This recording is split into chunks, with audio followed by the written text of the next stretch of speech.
plan consists of the identification of all of the project stakeholders, the identification of the project stakeholders' information requirements, and the identification of the ways in which you, the project manager, need to communicate to those stakeholders. Communications management is much more than the simple ad hoc hallway conversations, casual emails, and the occasional phone call to the people you think may be interested in knowing about the project status.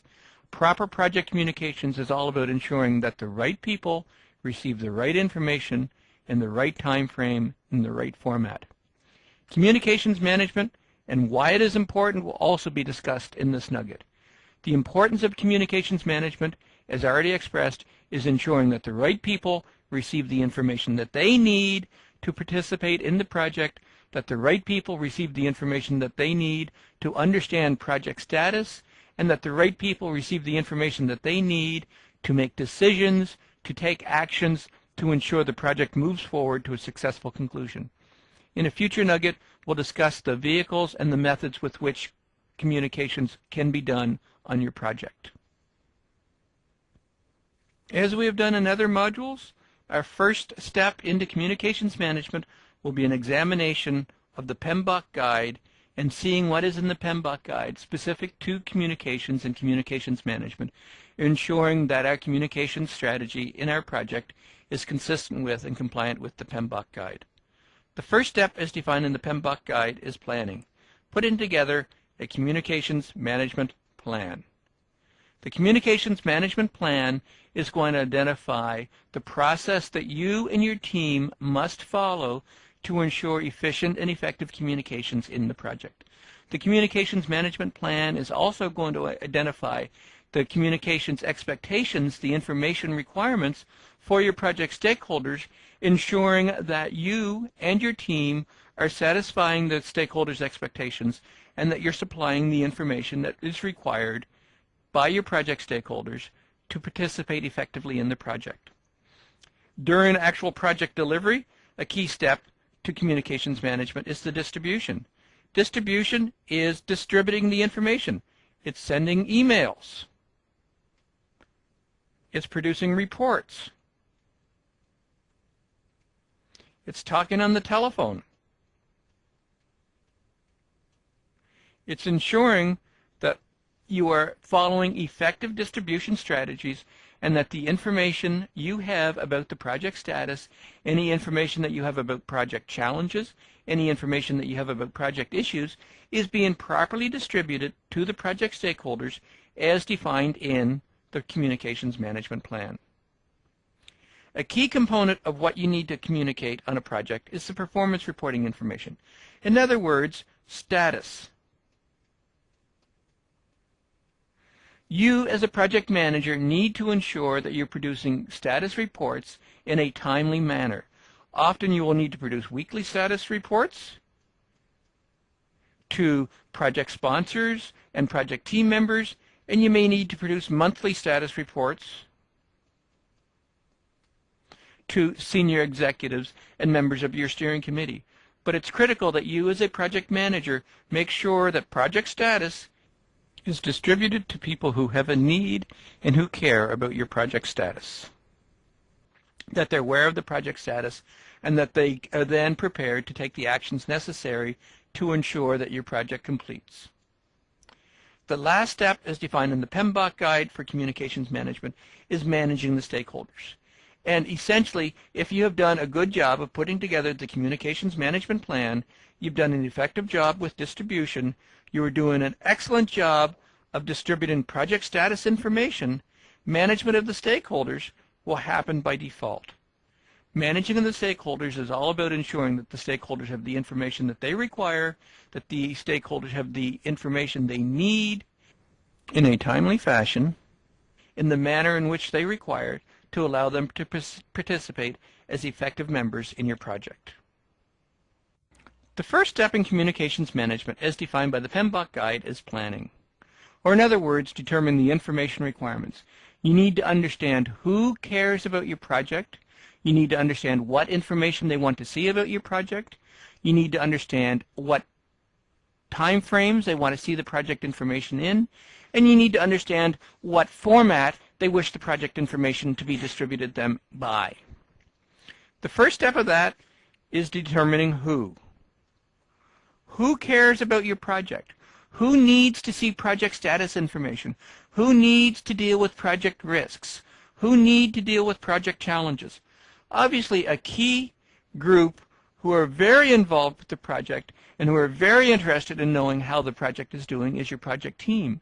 And you need to ensure that you have effective communications processes in place to ensure full flow of information both from you downwards into the team so they understand how the overall project is doing, as well as full flow of information upwards from the team members so that you, the project manager, get detailed status information, detailed information about how they are doing as part of their project delivery activities. Another key person who is very interested in knowing information about the project is the sponsor or the project acceptor, the person in the business who you are delivering the project for. They're going to want to know very detailed information, probably at or about the same level as the team is interested in seeing. Another group of people who are going to be very interested in your project are management, both direct line managers of yourself and the sponsors, as well as more senior managers in the organization are going to want to know how the project is doing, if the project is having issues and project is having challenges. So once you've been successful in identifying who cares about your project, who wants to see project status information, you then need to focus on what information these various stakeholders want to see. You're going to need to know what level of detail. Some of the groups are going to want very detailed information. The team and the sponsor, for example, are going to want to know detailed day-by-day, week-by-week information about the project, where management, in particular senior management, are going to want to know summary information. So you're going to have to ensure you have the processes in place to distribute detailed information to those project stakeholders who want detailed information, and you have the appropriate processes in place to summarize the information and provide summary information to those who only want summary information, such as senior management. What type of information are these groups going to want to see, either in detail or summary? Well, obviously, they're going to want to know project status details. Is the project on target? Are the tasks that we're supposed to be working on this week being completed? Is the project on budget? What risks are occurring on the project? What do we need to ensure the project is moving forward? Along that area, we need to know about project issues. Where is the project having challenges? Where is the project encountering delivery difficulty? What information can you distribute to your project stakeholders to help them better help you ensure the project is going to be successful?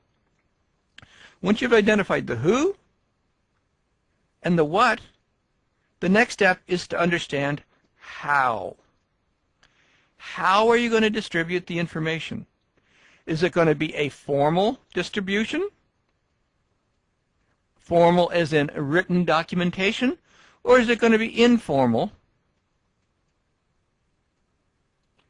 Informal may be emails, informal may be telephone conversations, informal may be ad hoc meetings where you simply pop into the sponsor's office to say, hey, by the way, I've been tracking this risk and it's no longer a project challenge.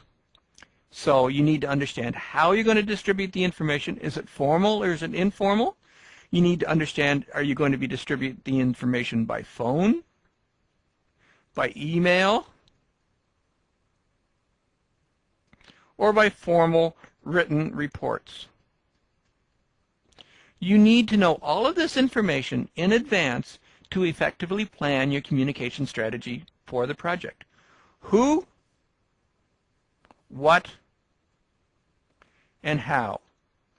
And once you have a full understanding of the who, the what, and the how, you can put together your communications management plan that will define the processes that will be used by you, the project manager, the processes that will be used by the team to distribute the appropriate information, the what, using the appropriate vehicles, the how, either formally or informally, to ensure that the information requirements of all project stakeholders are being satisfied.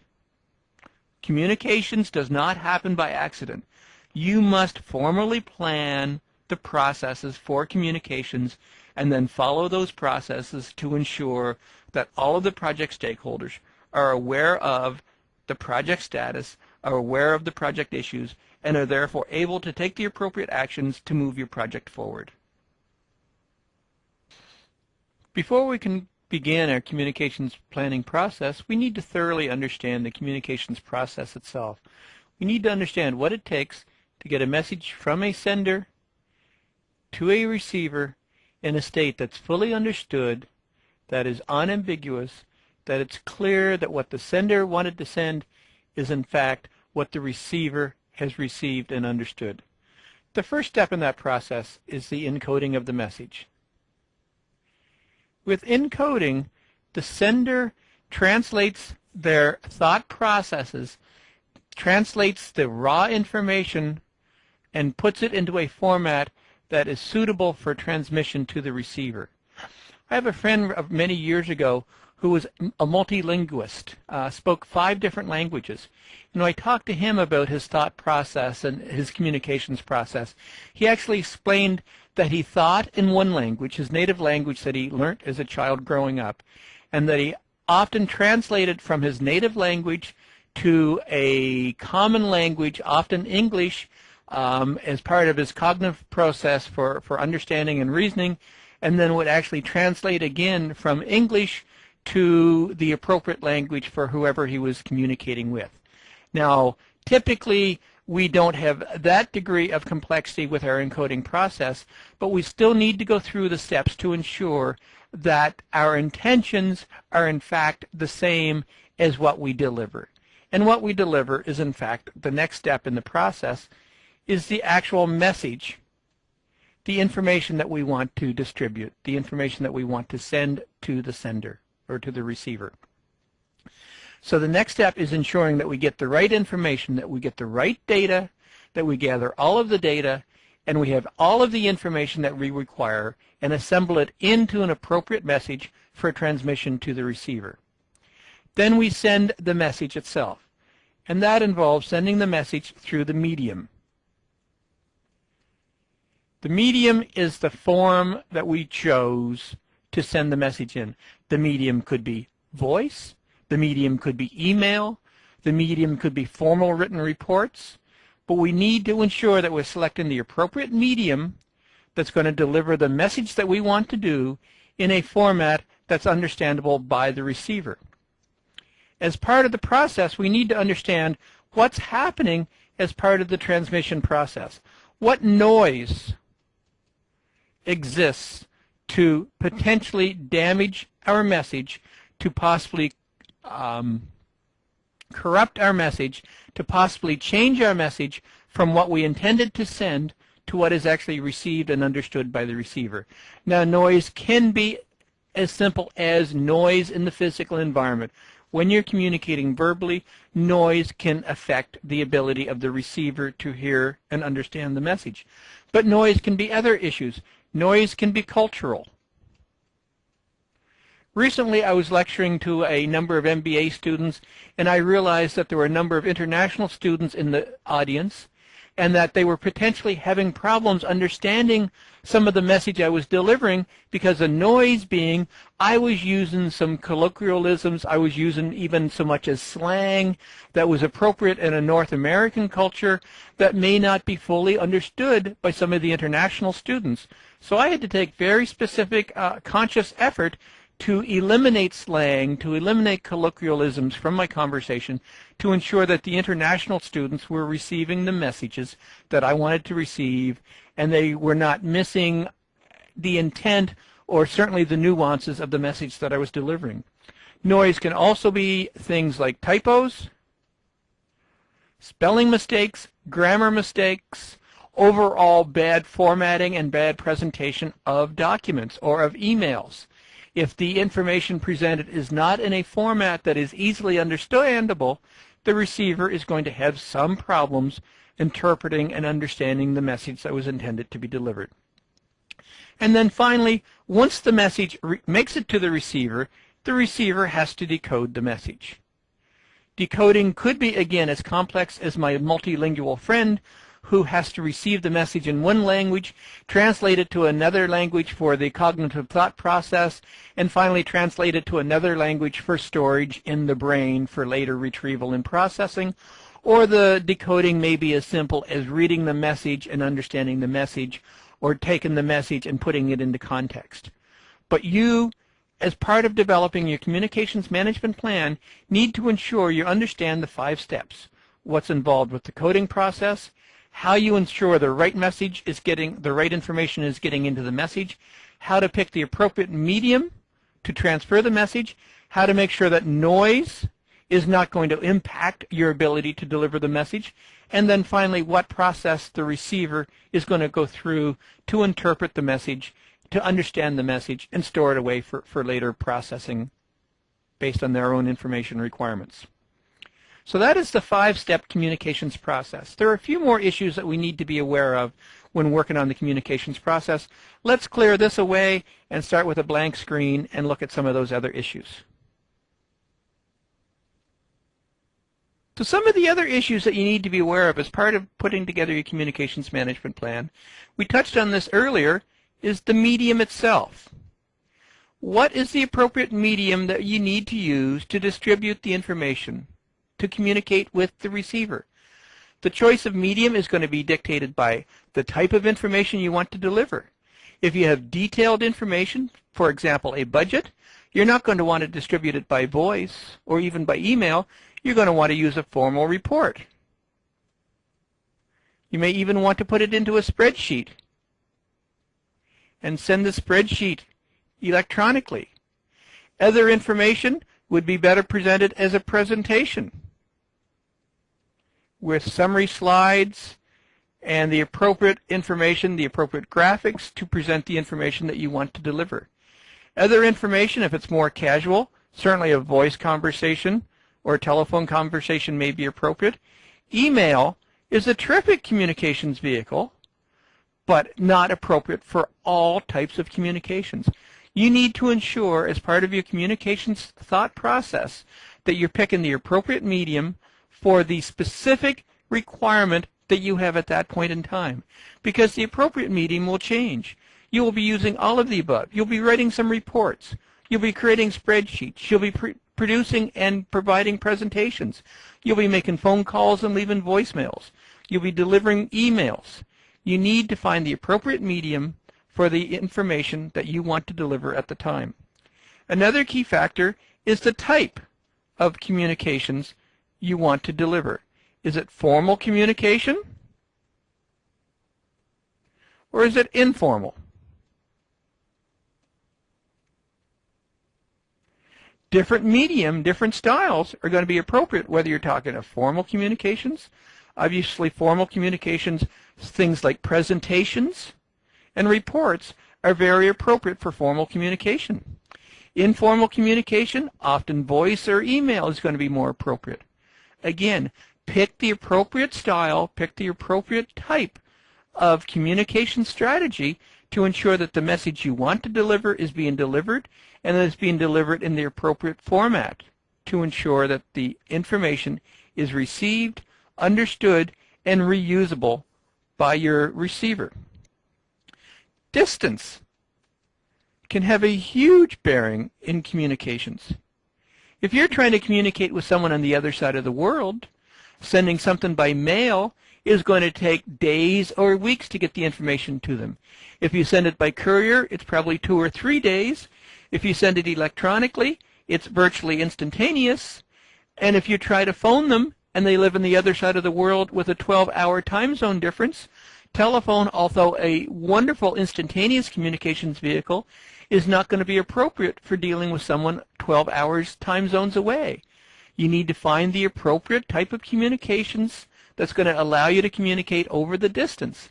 Sending email gives you the benefit of instant communications while still allowing it to be stored and processed the next morning when the person is awake after being asleep based on the 12-hour distance.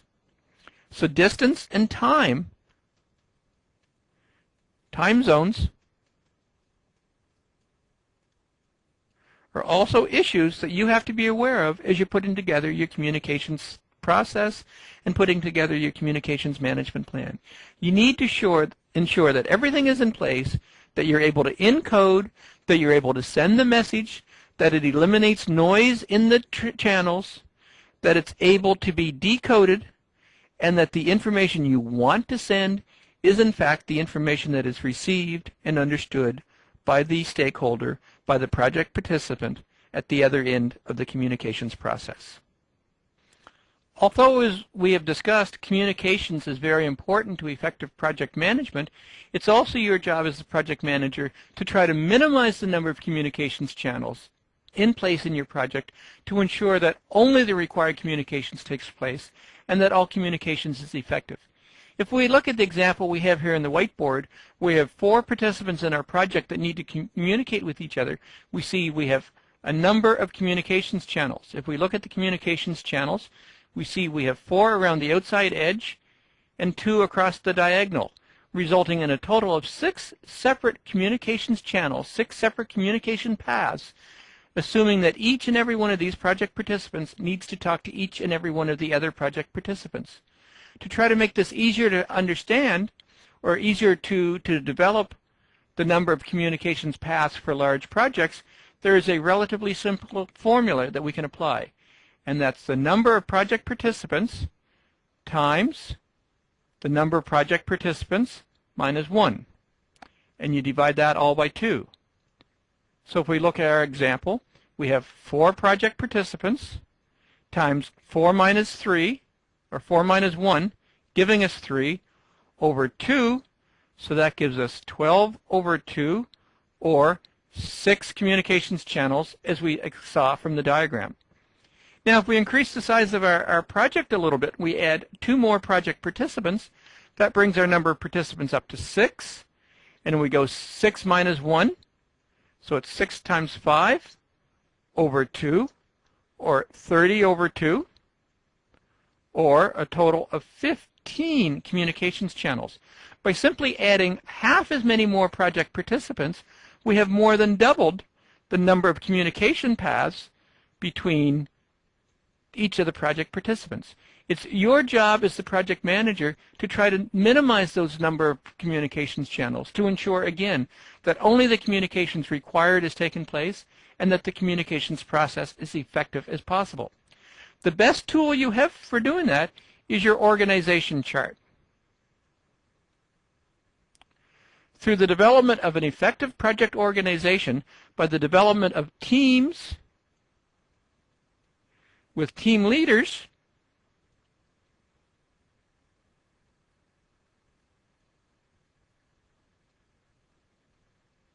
you can manage the number of communications channels.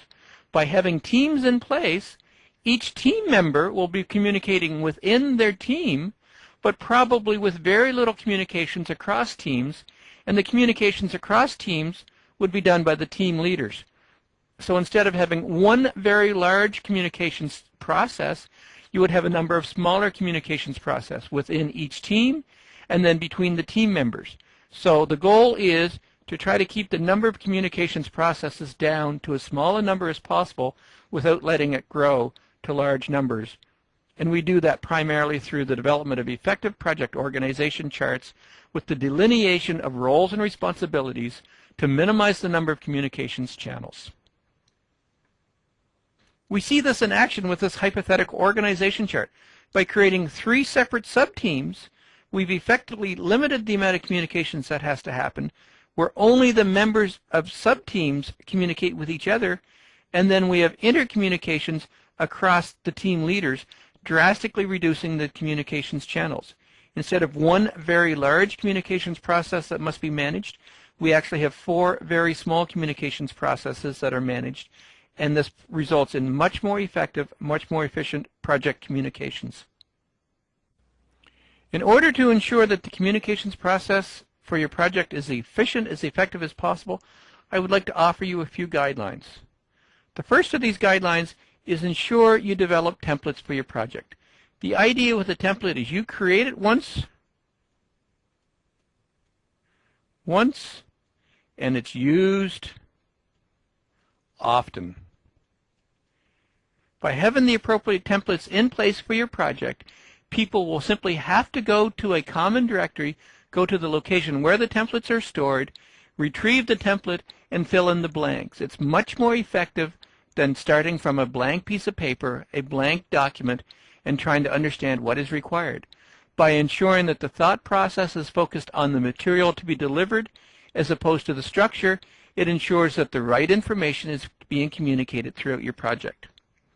Another key to effective communications is ensuring standards are in place, ensuring that everybody is doing things the same way, ensuring that all status reports have a consistent look and feel, and that all status reports contain the same information. Standards and procedures ensure that we do the right things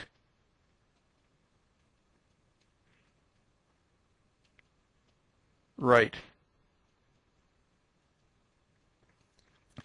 Procedures ensure that everybody is following the same steps. Procedures ensure that everybody is communicating the same information in the same style, in the same manner. The guidelines are there to ensure that you have efficient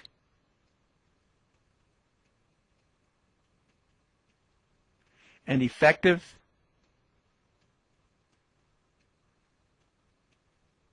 processes in place.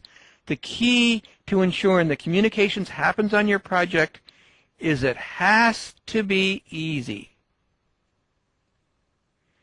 Communications is often thought of as a burden. Communications is often thought of as a distraction from the core process of the project of delivering actual project results. You need to ensure that you have the templates, that you have the standards, that you have the procedures in place to ensure that communications is easy, that the team members do not have to struggle to find out what they have to do, they do not have to struggle to find out how to do it, that the information they need is there, and it is as easy as possible for them to communicate, to distribute the information that they need to the entire project stakeholder community. The conclusion of the communications planning process is obviously the development of the communications management plan. The communications management plan is going to be the summary, the consolidation of all of the information that we've discussed thus far in this nugget. Obviously, one of the key components to the communications management plan is going to be the definition of the stakeholders and the stakeholder requirements, the identification of all of the stakeholders, the project team, the sponsor, the senior management, others in the organization who care about your project. Is the identification of all of the stakeholders and the identification of their specific information requirements. What type of information do they require? Do they require detailed status information on a weekly basis? Do they require summarized status information on a monthly basis or a bi-monthly basis? The communications management plan is going to identify each and every stakeholder and their specific information requirements. It's going to identify the responsibilities. Who is responsible for producing the weekly status report? When is the weekly status report due? It's going to identify the methods with which the communications is going to happen. Which communications will be formal through written documentation? Which communications methods will be informal through meetings, through phone conversations, through email conversations? And it's going to identify the frequencies of communications. The communications management plan summarizes all of the information that you as the project manager have put together to ensure that you've effectively identified who cares about the project, what information they require, and how it's going to be distributed. It's going to ensure that you're addressing all of the aspects to the communications channel, the encoding, the message, the medium, ensuring that there is no noise to prevent communications from happening, and that there is successful decoding at the other end. The communications management plan is a formal document that you, the project manager, must produce, and it's a formal document that must be presented to the sponsor, to senior management in your organization, and approved and signed off. By presenting the communications management plan getting approval and sign-off in the communications management plan, you're ensuring that the definition of the stakeholder requirements, the information requirements, the responsibilities, the methods, and the frequencies are satisfying the requirements for the sponsor and for senior management. What would a communications management plan look like? Let's have a quick look at a communications management plan. Here's a sample template. Remember, one of the successful factors of good project communications is development of templates. So the template would do things like doing a global change of all project name to your project name. So that is an example of a template in place in our project. If we scroll down on this a little bit and go to the table of contents, we'll see in the table of contents the information that we've discussed already. The introduction, the requirements, who is going to be communicated to, the approach, what information is going to be communicated by paper, what information is going to be communicated by email, what communication is going to be communicated via the internet, i.e. the generation of a project website, and the timing and responsibilities. So here we have a formal project communications management plan that was produced as part of project planning and is going to be presented to senior management, to the acceptor, for final sign-off to ensure that we're addressing the project requirements and that all the project stakeholders will be receiving the information that they require, getting the information that they want in the appropriate format at the appropriate time. As we said at the beginning, effective communications is the single most important thing that you can do as a project manager to ensure that all project stakeholders are receiving the information they require, and that is done through the development and publication of your communications management plan. To conclude this nugget in communications management and communications planning, we're going to go back to the objectives we laid out at the beginning of the nugget. One of our first objectives is to define what communications management is all about. Communications management is all about ensuring that the right information, that the project details are available and communicated to the project stakeholders. We discussed why communications management is important. It is important that you have full, open, honest, accurate, reliable, and timely communications to all of your project stakeholders. It's important that you communicate the good news, and it's also important that you communicate the bad news. It is actually more important that you communicate the bad news than the good news. Why? Because everybody wants to hear good news. Everybody knows that good news means the project is going well and that there's nothing they need to do to move the project along. But when you communicate bad news, they're alerted to the fact that the project is having challenges. They're alerted to the fact that they, as senior management, need to start to take action, need to put wheels in motion, need to take whatever the appropriate actions are to ensure that the obstacles to project success are removed, and that you, the project manager, receive the care and the support that you need to correct the project problems and move the project